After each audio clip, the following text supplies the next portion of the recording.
AP CM Chandrababu Telangana CM Revanth Reddy మధ్య యుద్ధం మొదలు కానుందా? ఇద్దరు నేతలు ఒకరిని మించిన మరొకరు ఎత్తుగడలు వేయబోతున్నారు. ఇంతకీ ఆ ఇద్దరి మధ్య వారు ఎక్కడ జరగబోతుంది? రెండు తెలుగు రాష్ట్రాల సీఎంలు కలయికకు వేదిక ఎక్కడ ఉంది? అందులో ఎవరు పైచేయి సాధించబోతున్నారు?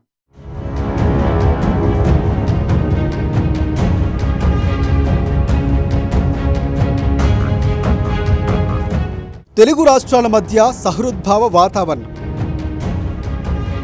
దేశీ గడ్డపై చంద్రబాబు రేవంత్ కలయిక. నెల 20 నుంచి దావోస్లో పెట్టుబడుల సదస్సు. దావోస్లో తేలనున్న ఇద్దరి నేతల సామర్థ్యం. ఏపీకి ఎక్కువగా పెట్టుబడులు వస్తాయా? తెలంగాణకు ఎక్కువ పెట్టుబడులు తీసుకువస్తారా?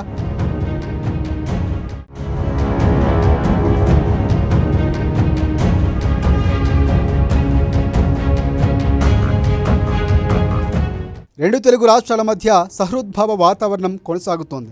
పరస్పర రాజకీయ విరుద్ధ ప్రభుత్వాలు ఉన్న సఖ్యత మాత్రం కొనసాగుతోంది. రాష్ట్ర విభజన తరువాత సానుకూల వాతావరణం ఏర్పడింది.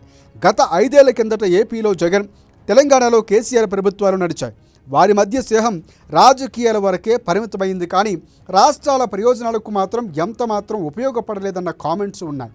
అయితే తాజాగా తెలంగాణలో కాంగ్రెస్ ప్రభుత్వం, ఏపీలో టీడీపీ కూటమి నేతృత్వంలోని ఎన్డీఏ ప్రభుత్వం ఉన్నాయి. అయినా సరే రెండు తెలుగు రాష్ట్రాల మధ్య మంచి వాతావరణమే నడుస్తోంది. దానికి కారణం చంద్రబాబు, ఆయన ఒకప్పటి సన్నిహితుడు రేవంత్ రెడ్డి.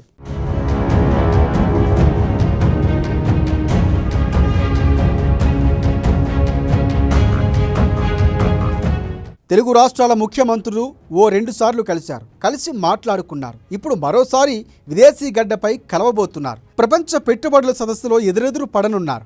ఈ నెల 20 నుంచి 5 రోజుల పాటు స్విట్జర్లాండ్లోని దావోస్ నగరంలో ప్రపంచ స్థాయి పెట్టుబడుల సదస్సు జరగనుంది. ఈ సదస్సుకు ఇరు రాష్ట్రాల ముఖ్యమంత్రులు వెళ్లబోతున్నారు. తెలంగాణ సీఎం రేవంత్ రెడ్డి ఈ నెల 15 నుంచి విదేశీ పర్యటనకు వెళుతున్నారు. అక్కడ క్రీడా ప్రాంగణాలు పరిశీలించబోతున్నారు రేవంత్ రెడ్డి. ఆస్ట్రేలియాలో క్వీన్స్లాండ్ యూనివర్సిటీని కూడా సందర్శించున్నారు.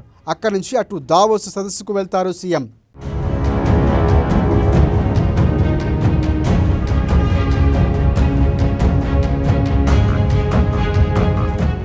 ఏపీ సీఎం చంద్రబాబు సైతం తన మంత్రివర్గ సహచరులతో వెళ్లబోతున్నారు. ఏపీకి పెద్ద ఎత్తున పెట్టుబడులు ఆకర్షించడమే లక్ష్యంగా చంద్రబాబు దావోస్ పర్యటన కొనసాగనుంది.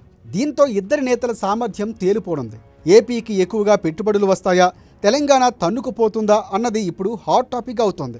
గత ఏడాది జనవరిలో జరిగిన పెట్టుబడుల సదస్సులో తెలంగాణ సీఎం రేవంత్ రెడ్డి పాల్గొన్నారు. 40,000 కోట్ల రూపాయల వరకు పెట్టుబడులు సాధించారు. అదే సమయంలో ఏపీ నుంచి ఎలాంటి ప్రభావం లేకుండా పోయింది. మొన్నటి ఎన్నికల్లో వైసీపీ ఓటమికి అది కూడా ఒక కారణం. దీంతో చంద్రబాబు రేవంత్ రెడ్డికి మించి పెట్టుబడులు తెస్తారా, ఆ పరిస్థితి ఉందా అన్నది ఇప్పుడు హాట్ టాపిక్ అవుతోంది.